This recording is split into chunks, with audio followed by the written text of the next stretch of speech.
I'm very privileged to have my good friend Teresa Keast agree to talk to us this afternoon. You're a yoga teacher, esotericist, and I would say all-round good egg, because you've taught us all a lot in the years since I first met you, because you very graciously came to Nottingham several moons ago. And I'm very much looking forward to your talk. Well, thank you. Welcome to this talk this afternoon on developing intuition, opening to your Buddhic nature.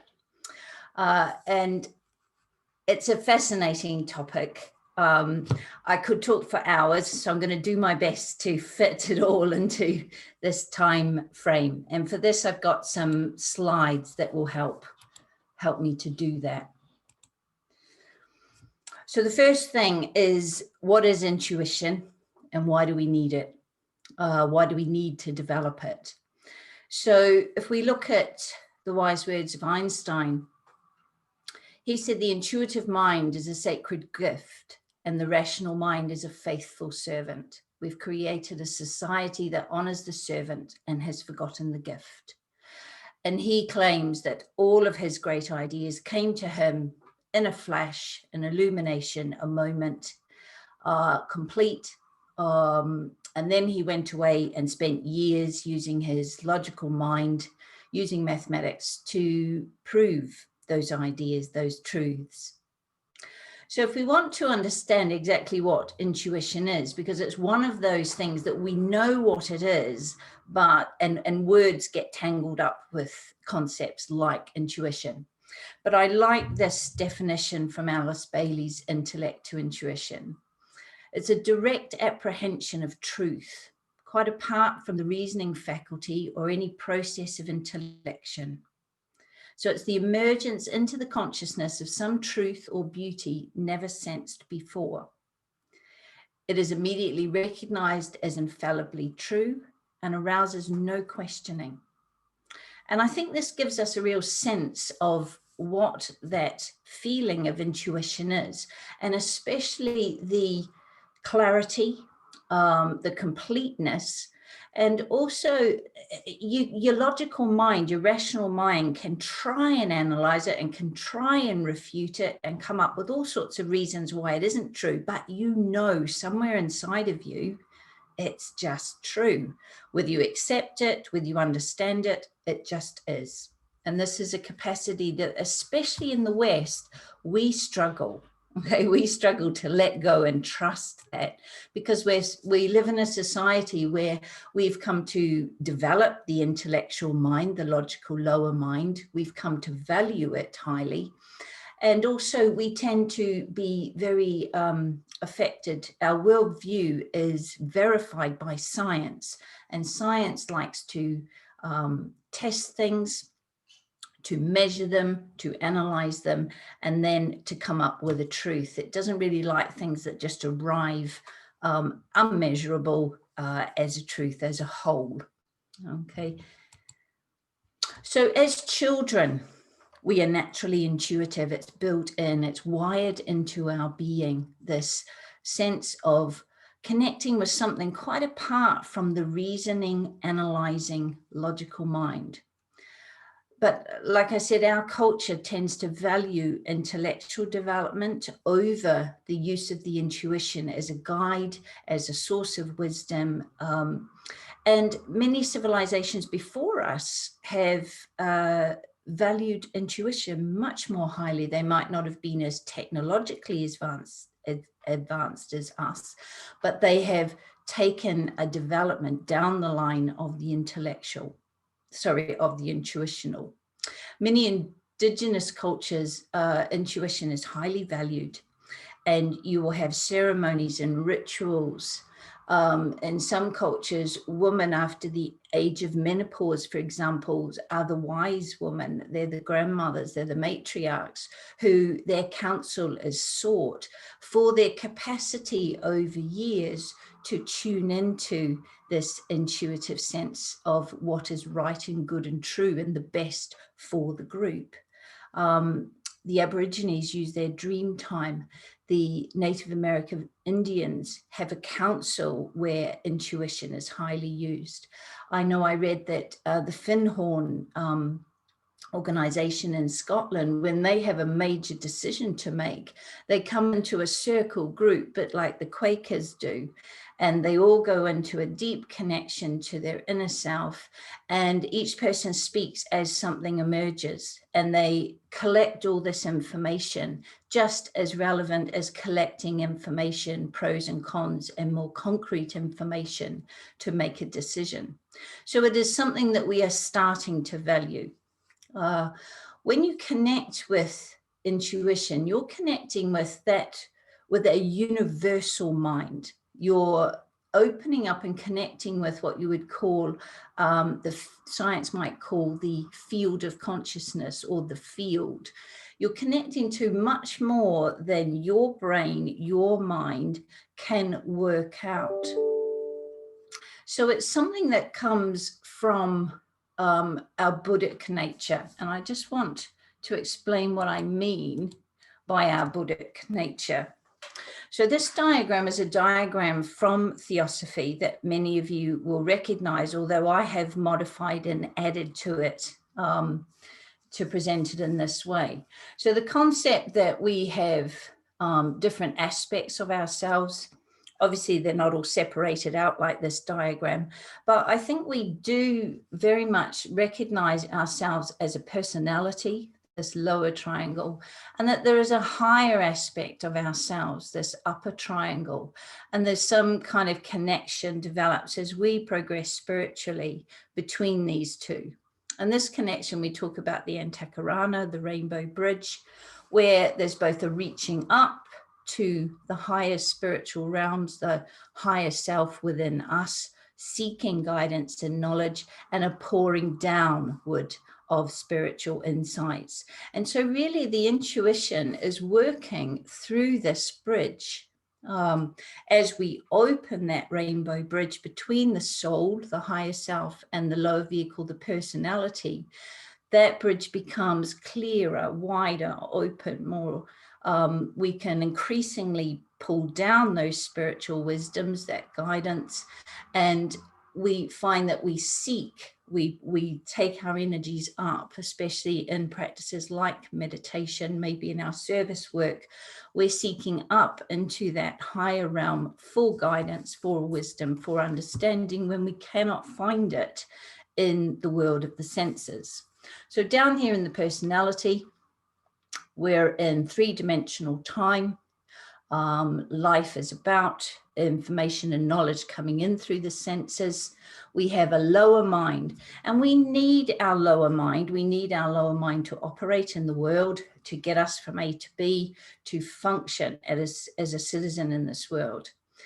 And a lot of, I'm going to talk a bit more about this toward the end of the talk, but a lot of Alice Bailey's teachings center around the idea that we need to develop the lower mind so that we can focus, so that we can use our will to direct our attention.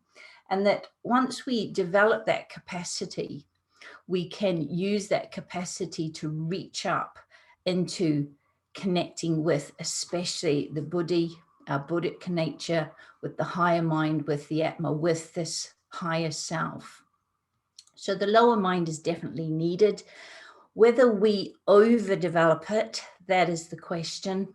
Alice Bailey's quote, "The mind is the slayer of the real," says that sometimes an overdeveloped lower mind can be a hindrance to spiritual development and growth, because there's too much focus on the pros and cons and the analytical and the concrete and the logical without an awareness of other realms. There's also quite often a polarization in the astral or the emotional desire nature and attachment to the world of the senses. So as this bridge opens, and this takes many lifetimes, and it opens, rainbow colors are all the rays and the different vibrations in different lives. We're working on different qualities and vibrations. And as we start to open this bridge, increasingly there is a call or a knocking on your door, or a call from the soul, from the higher self. And as we start to use that bridge, intuition is like anything. It's like a muscle that you strengthen. So if you don't use it, it doesn't get stronger, clearer. So you can just wait for it to be spontaneous and come into your life, or you can actually use practices to seek intuitional guidance, so that you're actually consciously in your lower mind, you're lifting up into these realms, seeking knowledge and well, wisdom, essentially. So this, when I say that developing intuition opens our Buddhic nature, this is where I'm talking about the Buddhic nature in the aspect of our higher self that we call the Buddhi. So we talk about this as the vehicle of spirit. The Buddhi is that aspect of you that is able to exhibit Buddhic or Buddha-like qualities in your life. And I'm going to talk more about some of the teachings of Buddhism and what those Buddhic qualities are. But I think of it as down here, we have our lower expression of our emotions. We have conditional love, we have devotion and jealousy, we have all the aspects of anger and fear. This is where the world is polarized, okay? And we're seeing much of this polarization coming into awareness at the moment. But for every conditional love can be lifted up here. It can be lifted up into unconditional love. Pity down here can be lifted to compassion up here. Anger and fear can be lifted up into love. Into gratitude, into forgiveness. So every time that we use our mind, that developed, trained mind, to consciously decide to detach from the emotions and lift up and seek guidance on what is going on in a situation, we are an essential opening to or lifting up into our Buddhic nature. And I'll give you an example. An example that probably happening a lot in families in lockdown, who are all like caged in their homes. All sorts of issues will be coming up, perhaps provoking strong emotions like anger. So say down here, fear or anger, some of these quite strong emotions. Say that in you, that emotion is triggered. Now, that emotion has an energy. We talk about our energy body and our etheric body. That emotion, the energy needs to be expressed, and we can choose how we do that. We can do that in a way that is harmful to others or harmless to others. But the energy has to go somewhere. We can suppress it and push it down in our psyche, and it will actually go into our etheric or subtle energy field. It will go into our body, and eventually, if we leave it there, it will start to cause some harm. Or we can choose to express it in a way that is harmless. So we might know that we've been triggered. We know from our spiritual teachings that whenever fear or anger is triggered, that is something unresolved in me. I've been triggered. I am responsible for my reaction to whatever the situation was. Doesn't matter what the other person did or said, I own my own reaction. So we decide to go for a walk, to punch a punch bag, to do some exercise, to do something to get that energy out of our system in a positive, harmless way. And then once that energy has gone, we have the option to look at that situation. So we lift up into our higher mind and we use our capacities here, our subjective. We start to go into the realm. We can contact through the higher mind. We can go into our unconscious mind.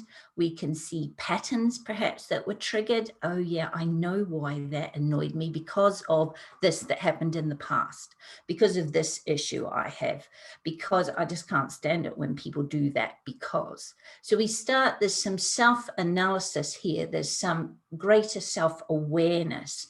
And as we sit with it, we will, our heart here that was experiencing, you know, the anger was in the solar plexus chakra in the Manipura. We're transmuting that energy. We're lifting it up into the heart chakra, into Anahata. And the heart chakra opens us to the possibility of contacting our Buddhi, or our Buddhic nature. And as we sit, we might go into meditation, we might do some yoga, we might do something that takes us into a connection with our own inner self, with our higher self. And when we come into this Buddhi, this Buddhic connection, we can see our part in the drama. We can see the other person is a soul. They are a personality with faults just like us, and they're doing their best. And yes, they pushed our button, but maybe they're going through stuff we don't even know about. We can come into, if not forgiveness, certainly acceptance. We can come into a vastly expansive way of seeing the bigger picture of the whole drama, rather than being attached to that person did that to me and that was wrong, and holding on to that ego personality definition or view of the situation. We can lift up into something that eventually lifts us into compassion, into lovingly, kindly, compassionately seeing that person was actually doing the best they could in the situation they were in, and so were we. And we see our humanity, we come into our vulnerability, their vulnerability, and we can heal.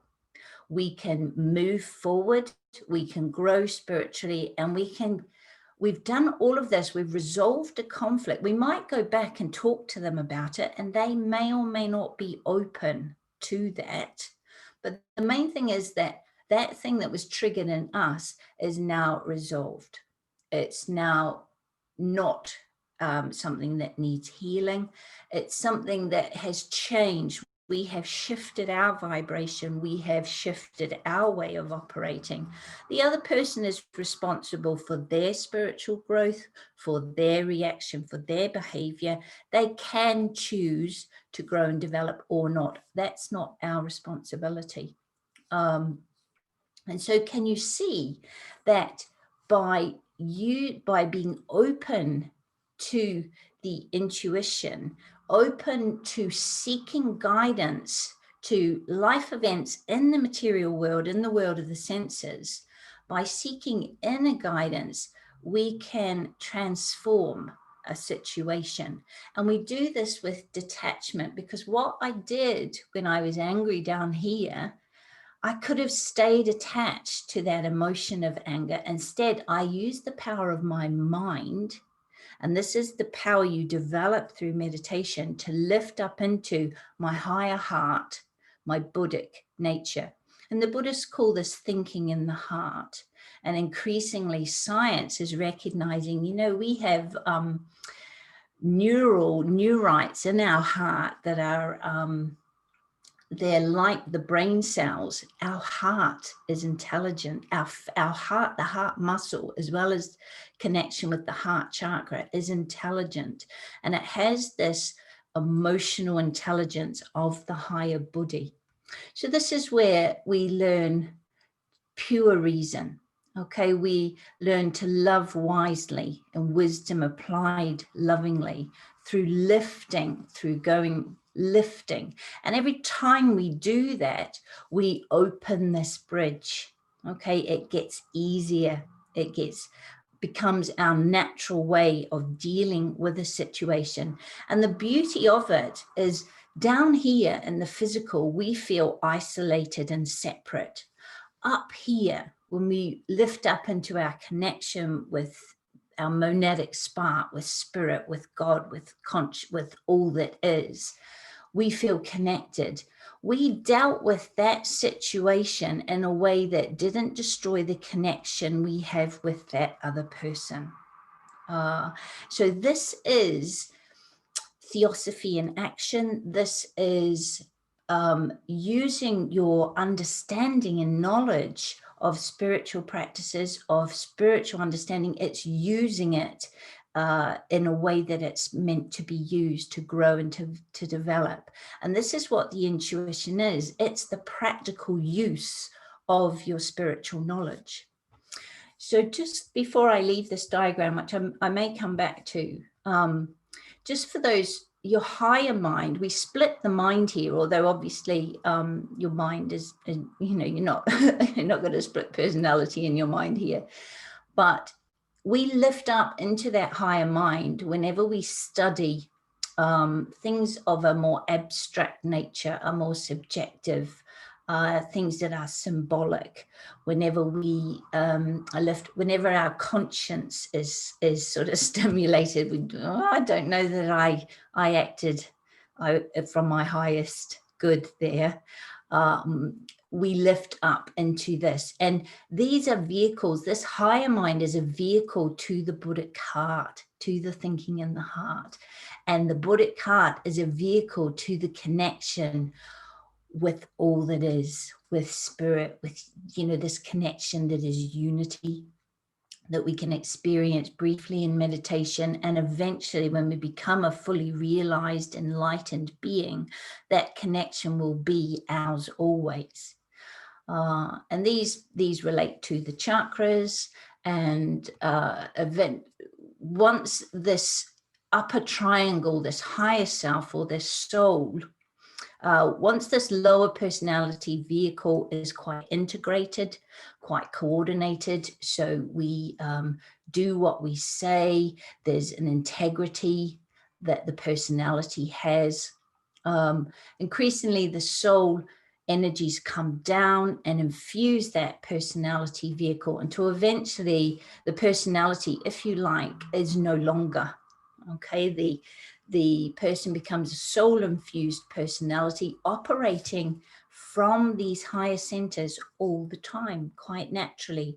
In fact, they don't even know or remember how to operate down here. I'm going to talk a little bit more about the Bhagavad Gita, but this is what happened to Arjuna on the battlefield. It's a gradual process until there's a settling, and eventually, the soul will disappear, and the personality, soul-infused personality, will become in direct contact through the monad. But that's a talk for another day. Okay, so I want to go back.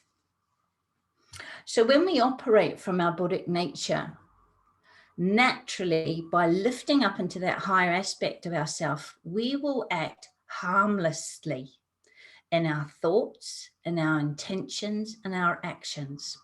So you think about your thoughts. Thoughts, energy follows thought. Thoughts manifest. We're starting to understand this. If all your thoughts manifested, how would that go? Okay, are all your thoughts harmless? Thoughts that have a lot of emotion behind them have even more power to manifest. So when we lift up into our Buddhic nature through your intuition, and this is the thing that you come to trust, will always be for the highest good of all. Even if you can't see that at the time and you don't understand that, when you lift up high enough into a big enough picture, if you like, God, the universe, spirit, knows what the highest good of all, and the highest good might be that we need to learn some lessons, or the other person needs to learn some lessons, and we need whatever it is to stimulate this growth. But when you work from the intuition, you will become harmless in thought, intention, and action. There's a development of this compassion and the loving kindness. It becomes a natural way of being. We gain freedom from the attachment to that lower desire nature, and this is an incredible release. No longer do the things of the world pull us into their bonds. We become free of those, free to explore realms beyond. To lift into your Buddhic nature when you are in meditation, and I'm going to talk quite a bit more about meditation, when you step back from your thoughts in meditation by focusing on the breath or a mantra, perhaps a verse, symbols, that sort of thing, a candle, you become a silent observer. So you are able to watch the thoughts as they come into and move through your mind. You develop a capacity to detach. And that's the capacity that enables us to lift up into our Buddhic nature, developing that capacity of detachment. The other thing that will happen is that as you lift up into those higher centers, your particular path of love and service will be naturally revealed. Because what we come to realize is that we are the path. So just have a little think about that for a moment. So instead of sort of, we're here and we have this path, this spiritual path mapped out for us, we come to realize that actually we are the path. And the path is to know thyself, man, know thyself. And this is the greatest service that you give to mankind, because every time, as it's saying, every time a Buddha made, nature rejoices. So every time you lift up into your higher aspect, every time you bring that into the life of material world of matter, you spiritualize matter, you bring heaven down onto earth, you lift your vibration, you let your light shine, and that turns on the lights in other people, that enables other people to step into all they are. It helps them. You hold a mirror up so they can know thyself as you know yourself. And this is how we help others. And this is how karma works out. This is how karma works out to help us to grow. It's really how we live a spiritual life rather than just knowing about it. So there's a synthesis of the heart and the mind. And we develop this thinking in the heart, the voice of pure reason from the soul or the higher self. Now, our soul has three particular qualities that any impetus, any quality, any energy, any guidance coming from your soul will have the qualities of truth, beauty, and goodness. So those are the qualities of the soul. And we bring those qualities through whenever we connect to the intuitive, when we learn to discern or discriminate the intuitive messages within from the usual thoughts that run. And I'm going to talk a little bit about how you do that. How do I know if that's my intuition, or where's that coming from? How do I trust it? Do I trust it? And what it happens is it reveals truth through the illumination of your mind attuned to your soul. So what happens is there becomes a sort of an alignment, a vertical alignment happens. And the soul is able to infuse the mind, and the brain becomes a receiver for the impetus of these soul-directed thoughts through the mind. And that is really what intuition is. Because normally our brain is like a radio. So sometimes we've got it right on the station, and sometimes there's a lot of static, and sometimes it's just noise. Okay. So the mind can be aligned, can be attuned to the soul, to the higher illumination coming down through the higher chakras, especially as the Ajna, the third eye, opens. And then increasingly the brain, which is seen as part of the physical body in the personality, becomes attuned to the soul. And as this happens, we go through a period where we function simultaneously as two. So we function simultaneously as both a soul and a personality, and we can feel like we have one foot in both worlds. So we're living our lives out in the world of the senses as personality. We're going inward in meditation and our other spiritual practices to have contact with our soul. And sometimes we're in the outer world and sometimes we're in our inner world. And we start to realize that we're in the world, but not of it. So we start to connect with the truth that we are not our personality. We are just playing a role. We are one of the players. Shakespeare, the world is but a stage and we are but merely players.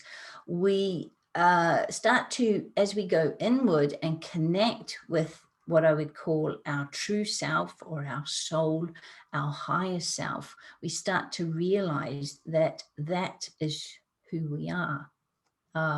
We are that, and that is us.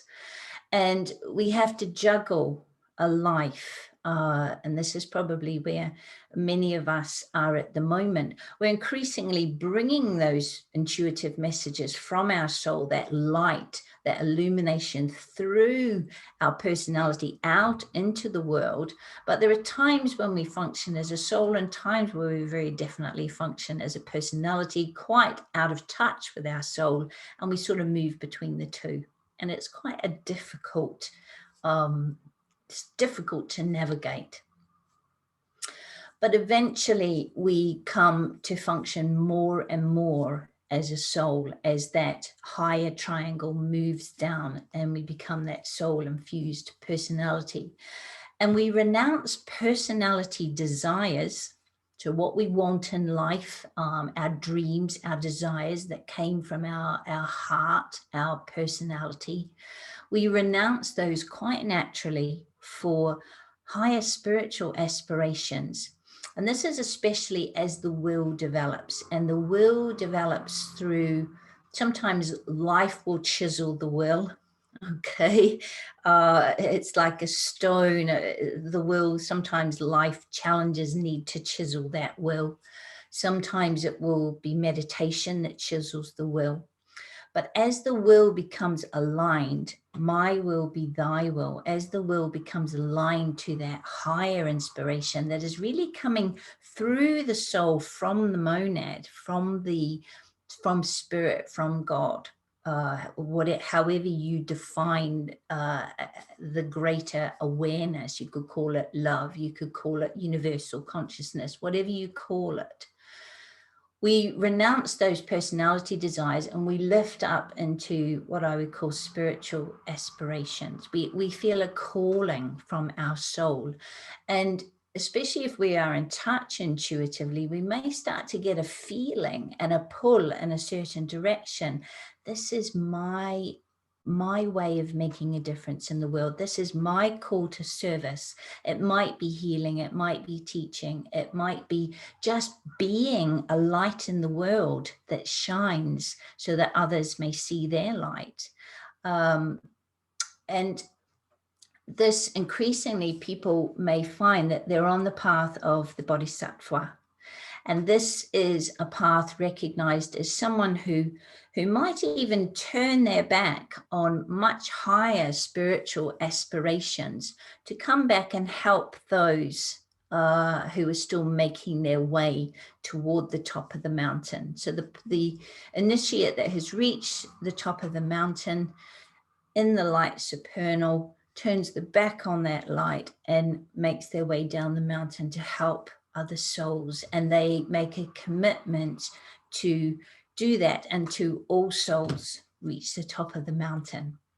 So this is the Christ consciousness. So if we think of ourselves, when I think of the Christ consciousness, this is opening to the Buddhic heart, to the higher Buddha nature. These are different words, coming from different traditions, but they mean the same thing. So the Christ consciousness within us is that pure nature, that pure Buddhic heart, the unconditional love, the compassion, the forgiveness, the kindness.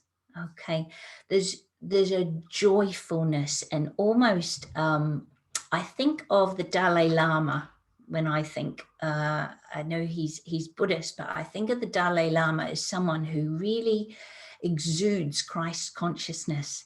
He's got this childlike, innocent joy about him that starts to come through in the personality nature. There's just such a connection to divine love, and the divine love is able to pour through the vehicle, that becomes almost a childlike innocence and that joy and that utter total faith and conviction.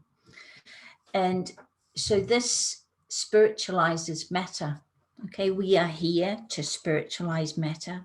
So really the intuition is a vehicle for bringing those spiritual energies down into matter to raise the vibration, of all up into those higher centers.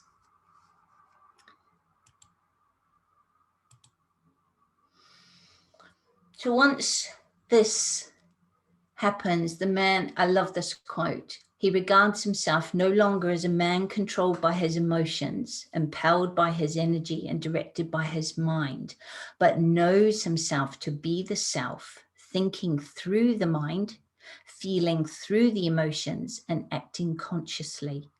And this is the change in control, or the different reigns. This is the Bhagavad Gita when Krishna was the higher self, took the reins of the battle that Arjuna was having within himself.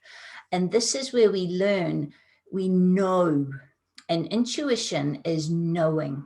Okay, we know ourselves to be a soul.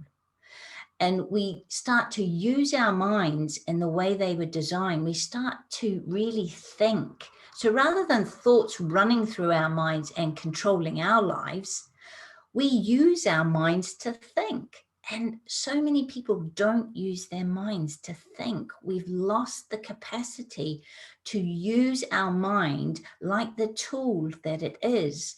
Many people walking around have no idea that within them, they have this amazing tool that they could use to gain so much wisdom, but they are ruled by what the Buddhists call the monkey mind, the chattering usual thoughts that run. And they don't realize that if they could only step back from those, they could step back into a place of that detachment, of that silent witness, and learn to fine-tune this wonderful tool that is the mind. And also to feel through the emotions, because to emote, whenever emotion flows, it heals the heart. Okay, so emotions are supposed to flow. We are supposed to express and feel emotions harmlessly. But as they do, it's like a beautiful flowing energy that cleanses and heals. We're not supposed to bottle them up and not express them. That's why they're here. That's why we are human. It's part of our growth process. I love this quote from Buddhist scripture: the Buddha nature, which is ours from the very beginning, so it's our essence, it's who we are, is like the sun which emerges from the clouds, or like a mirror which when rubbed regains its original purity and clarity. So really we're starting to come to realize what we are by rubbing away and getting rid of what we are not, what we were attached to, our ego version of who we are. So just quickly, Buddhist principles, anyone, if you're not familiar. Buddhist philosophy, and there are many different arms of Buddhism, so this is a generalization, that all humans have the nature of the Buddha within them. It is a seed that has the potential to grow, and that everyone can attain enlightenment by following the teachings of the Buddha to be free of ignorance and suffering, and eventually to be free of the cycle of rebirth or samsara. And they do this by following the Noble Eightfold Path. And you can see that right views, right thinking, right speech, right action, right livelihood, right effort, right mindfulness, and right meditation could be summed up as living harmlessly. Okay. And then to aid others to enlightenment is the path of the Bodhisattva, who needs to develop the qualities of generosity, morality, patience, the right use of energy, meditation, and wisdom. So all that I've been talking about up in that Buddhic nature, you start to get a feel for what it means. So the Buddhist way is the middle path between the pairs of opposites. To transcend duality, you first have to see it. You have to be aware of the light and the dark, the right and the wrong, all the duality within life, to find that middle path that moves through. And it's like the path that runs through the chakras, the Sushumna, when the energy moves directly right through each of the chakras. And it's this idea of a vertical alignment between spirit and matter. And this vertical alignment meets at the heart, and then the arms, we're like a cross. So they've got the vertical, the horizontal of the cross. From our heart, we take that spiritual energy out into the world. Okay, and that's why we have open hands. We are out and spiritualizing matter. So this is the path of right action. There's a detachment to outcome or results. You just follow your intuitive guidance without trusting that the outcome is for the highest good. So the opening of the Antakarana. So just to note that the Buddhist practice of harmlessness is one of the most potent practices to clear and open chakra energy centers. Okay, we can, you can understand more about the chakras, but the thing that will clear and open chakras the fastest and the most profound way is to practice harmlessness. Until eventually the Ajna center is fully open, and we become the intuitive knower. And I'll talk briefly about what that means. So our Buddhic nature is not to love, not to choose to impart love, to recognize that love is more than a feeling, to recognize that love is ever present, that love is divine, that God is love, to know that our own true nature is love, and to just be love. Simply that. So our Buddhic nature is to be love. And this is the truth within you. You find the truth of who you are. And just an example here, as I was reading some things during the week, apparently when the first of the towers fell in 9/11, a Coast Guard put out a call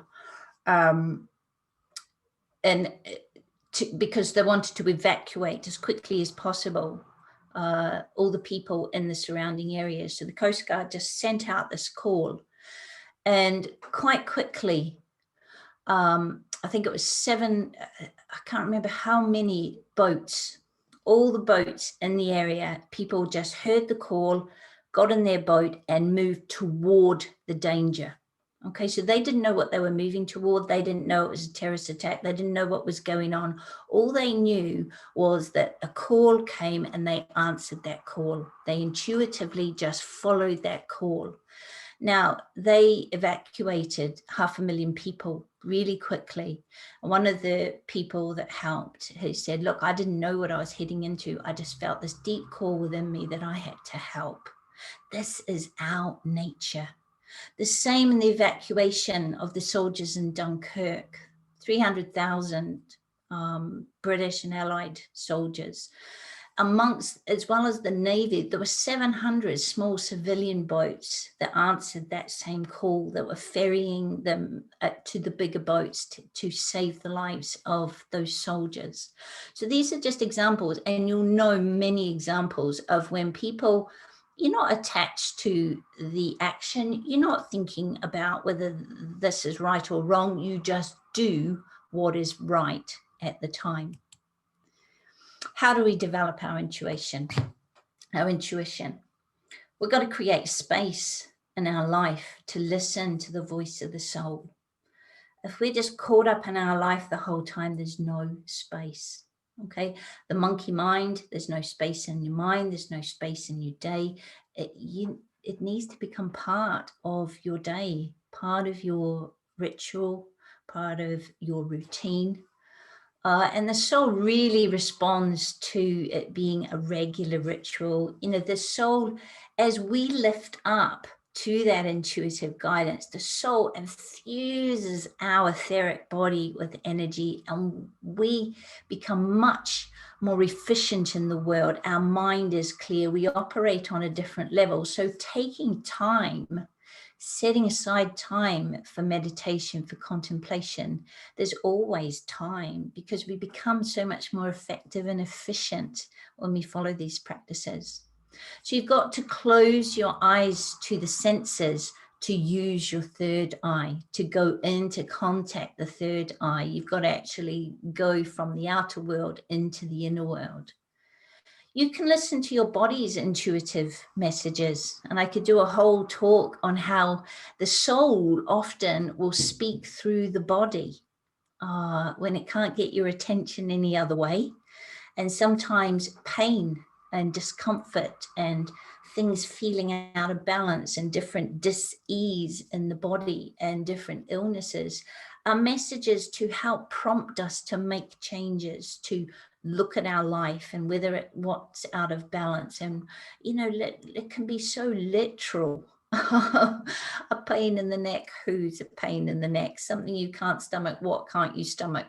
Do you know what I mean? It can be that literal. Your lower back, about your security, your safety. Your lower back will go like this if you lose your job or you lose a relationship. It's the body, you know, the blood is about the flow. You know, there's lots you can read on that. We can connect with our heart intelligence. And this is, you can read more about HeartMath Institute in America, who've done a lot of research on developing heart coherence. And this is looking at the electromagnetic field that emanates from our heart and affects every cell in our body, right down to the DNA, and how you can listen to your heart. Okay, your mind might be, your rational mind might be saying, oh, that's not a good idea because this is, and your heart will it'll be giving you whatever message. And sometimes we listen to the rational mind and we ignore our heart. And there are many practices in yoga and things where you can bring those two together. Tune into your etheric energy field. So practices like yoga, like qigong, like tai chi, any energy healing medicine, any energy practices that enable you to fine tune and start to really feel vibrational energy and to sense things. Okay, and this is, you know, I've done numerous talks on this area, that whenever you come into contact with another sentient being, whether it's a plant, an animal, or a person, you come in contact with their energy field. And especially as you develop your intuitive capacity and as the third eye opens, you will start to be able to read their etheric energy field. Now, energy cannot lie. You can't fake your vibration. You can't fake your aura. Okay. Some people just know, you know, as your intuitive sensitivity develops, you come to just know things. I find it difficult to know things about people.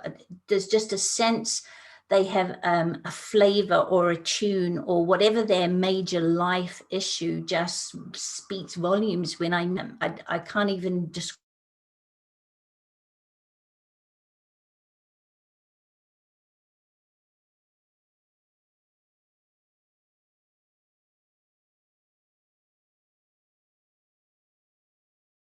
Practicing self-awareness, mindfulness, practicing letting go your attachment to the intellectual lower mind and allowing life to unfold.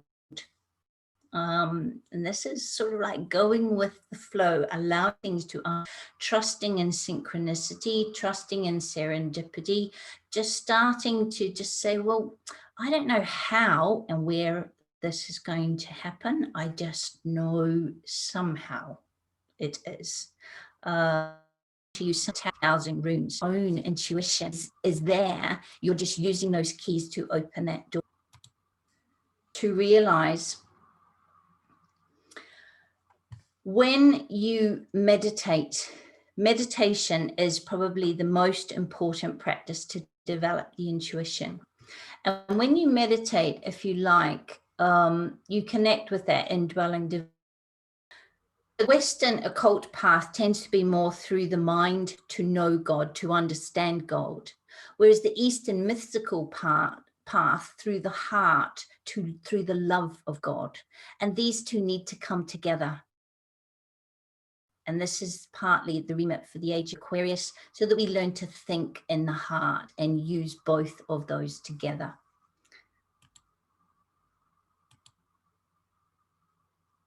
So I'm aware of the time, so I just want to talk a little bit. I have discussed these top things. I want to talk about what happened in the Bhagavad Gita in terms of intuition and connecting with your Buddhic nature. So in the battle, Arjuna is torn between flee and chi. His lower mind is focusing on the results of his actions. He's saying, I can't do this. You're asking me to kill my family, my brothers.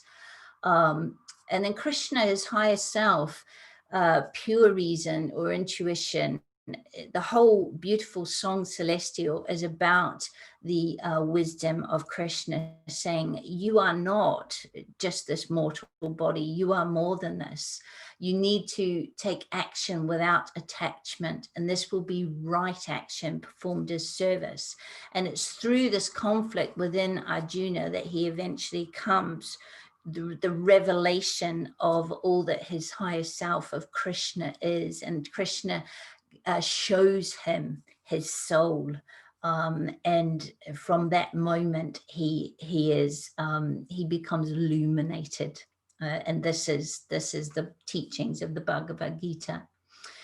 So the eternal, the all permeating is ever present in sacrifice. Therefore, without attachment, constantly perform action, which is duty. So I'm not talking about duty in a, you will do this. I'm talking about duty as the call of your soul, as the call of your intuition. Or by performing action without attachment, man verily reaches the supreme. Okay, so this is the path to God. I'm going to skip that one because we're going to run out of time. So just to finish, developing your intuition is living a spiritual life where knowledge becomes the wisdom that transforms. And once you learn to trust and live intuitively, you live your life's purpose.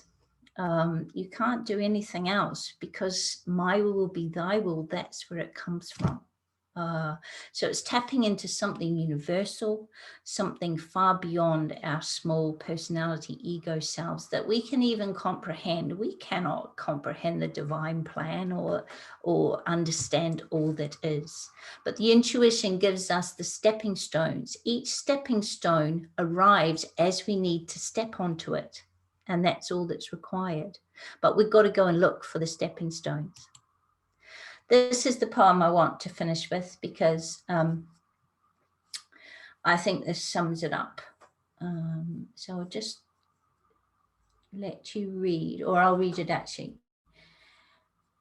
To every mind there openeth a way, and a way. A high soul climbs the highway, and the low soul gropes the low. And in between on the misty flats, the rest drift to and fro. But to every man there openeth a highway and a low, and each mind decideth the way his soul shall go. One ship sails east and another west by the self-same winds that blow. 'Tis the set of the sails and not the gales that tells the way we go. Like the winds of the sea are the waves of time as we journey along through life. 'Tis the set of the soul that determines the goal and not the calm or the strife. So thank you. I'm not sure if there's time for questions. I will.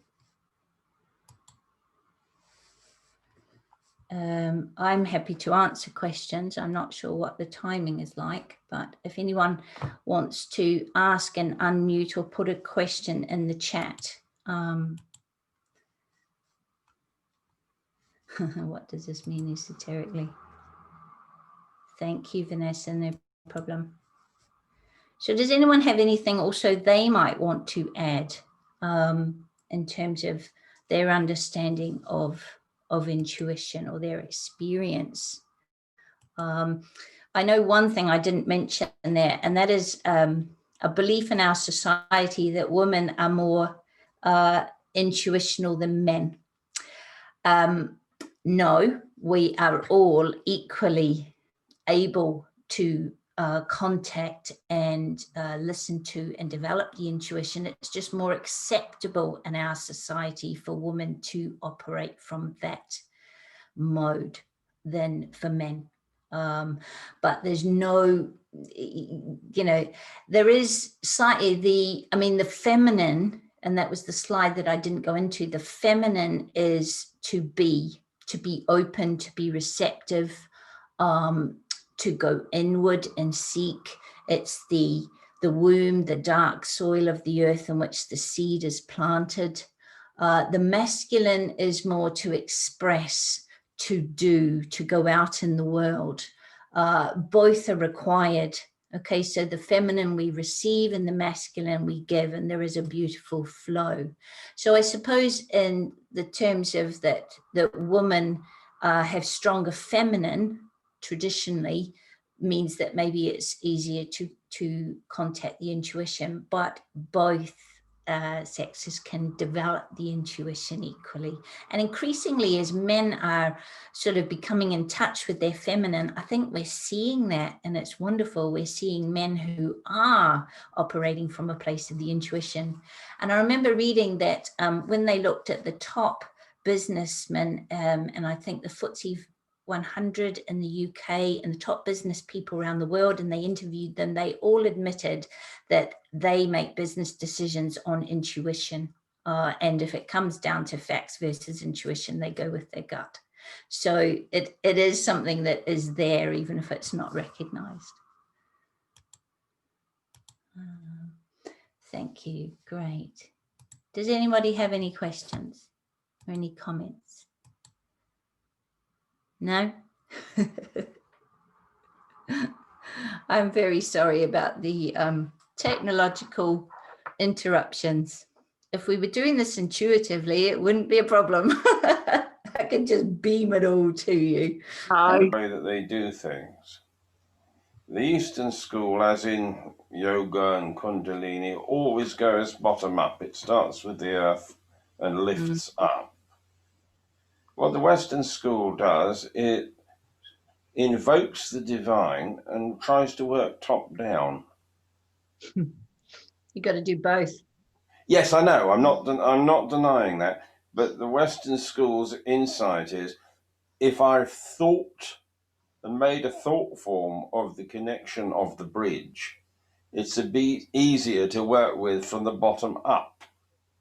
And it's just the way they do it. They do it by ritual. Yes. So they sort of try and focus the mind in the top. It's about the heart thing. I was just even thinking in the Eucharist, just as things begin to get interesting, the thing that the priest does is he says, "Let us pray," and then lift up your hearts. And the congregation answers, "We have raised them up to the Lord." Yeah. So it's the same thing, but yeah. And you see, it uses ritual to make that higher connection, which is a difference between. They're doing the same thing, they're aimed at the same target, but they just use a slightly subtle different method of approach.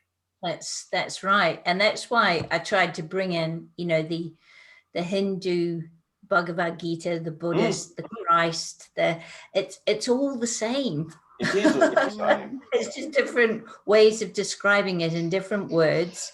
But really, the key, we are it all. We are the key to turn that lock. Absolutely. But it's very much about trusting it. It's something that, people dip their toes and go, oh, not sure. Oh, I'm going to go back to my logical, rational mind. And especially in everyday life, learning to just intuitively go, if it really logically, you think I should be doing that, but I just feel pulled to do that. And see what happens. You can only test it and you'll be surprised. Yeah, you'd be really surprised. But also the practices that, the spiritual practices, especially like meditation, the ones that really start to open the third eye, start to bring in more and more. And as you start to develop etheric vision, and then you start to be clairsentient, and it can make life a little bit more complicated. For example, if you're making a decision, but you're aware of something about someone that they're not even aware of, and they're making a wrong decision, do you say anything?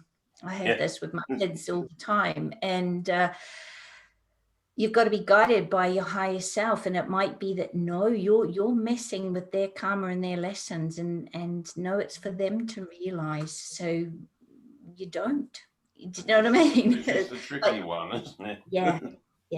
Yeah. There can be, and that's where that kind of knowing, you've got to have a really rock solid moral conscience developed that's in line with the soul, and that's part of the process that develops. One of the Buddhist teachers I'm familiar with says that meditation is only one leg of the duck. It has to walk, and the other leg that it walks on is morals and ethics. Yes. In his view, and I agree with him, you can't really separate the two, and you've got to be a bit careful of too much meditation gets lopsided. It can, they say that we have in all lifestyle been. sense. Yes, definitely. It's got to have the ethics dimension with it in order to work.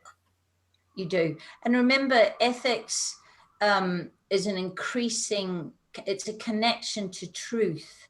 And because we are souls, because the essence of a soul is truth, beauty, and goodness, we have the capacity within us to recognize truth, beauty, or goodness whenever we come into that vibration. So we inherently know what goodness is. We can feel it. It has a palpable feel to it. Truth, when something rings true, it hits a note that vibrates in us, and they harmonize. We can sense truth. Beauty is in the eye of the beholder. We can see, the reason we can recognize beauty is because we are beauty. It is an essence of us. So it's the same with morality, and it's going to be governed by the society we grow up in, but there is a morality, a conscience deep within you that sometimes we will act from a moral point of view that is a different decision to the law of the land. We might act from the mores or from a higher moral law, if you like. And this is where you get into the argument, does a man who steals to feed his children, is that wrong? You start getting into that sort of almost philosophical moral dilemma. But you see, the other big challenge, I think, with this is you are speaking as a person who is able to function to some extent across the bridge. The problem is not everybody can. And if you're dealing with those people that haven't done any of this spiritual work, they're so focused on the bottom of the tree, if you like, that they just can't see any of this. It might as well be gibberish. All you can do in that instance is accept and follow your own compass, because you will, on some unconscious level, still spark something in them, even if they're not conscious of it. And that's all you can do. So sometimes the hardest thing is just to walk away and say, they're not ready. That's theirs. That's fine. Effectively, you leave it to your aura, don't you? Because that has an impact on them, whether they like it or not. Because Totally. the potential is there for everybody, because we're all human as far as we know. Yeah. And therefore, it can work. Yep. And this is where even the most evil person, you know, you will touch some light somewhere in there, just by being, just by standing in your truth and being in their presence. You are helping them, even if you get, you know, your words are ineffective and your actions are ineffective. There's no point in many ways trying to, you know, it's like trying to teach high level calculus to someone in kindergarten. There's no point. You're not going to develop a connection. So sometimes you're right, your aura, just being, holding your truth, staying in your light, staying connected to your truth, is the greatest service you give. And it might be that you just smile at someone, or you just forgive them, or you don't react, and they're like, oh, What? that person didn't react. That's a novel reaction. They were expecting you to behave in a certain way and you didn't. That's going to set off all sorts. Absolutely. I was just And thinking when you were speaking in Kabbalistic terms, the term they use for the heart center at the center of the tree is Tippereth, which translates as beauty. yes, Which is an interesting one. So yes. you get these nuggets of truth across all the traditions. And the wonderful thing for us theosophists, because we look at things from more than one angle sometimes, we see a bigger picture. Yes, I mean, I think I've said it before. I see life as a jigsaw, and I don't think, you know, it'll take a long time if I ever see the whole picture or complete that jigsaw. But different books and teachings and people and understandings, they're all just pieces of the jigsaw. And sometimes one little area will suddenly link up with another, and it's exciting to like, yeah, that's how it works. And there's something inside goes, I understand a bit more of the jigsaw. And then something else will add. And I just feel like I'm just here doing a puzzle. Well, in a way we are, I think. Yeah. Yeah. Late, about time to give my kids back the internet. I think it probably is. Again, thank you very much indeed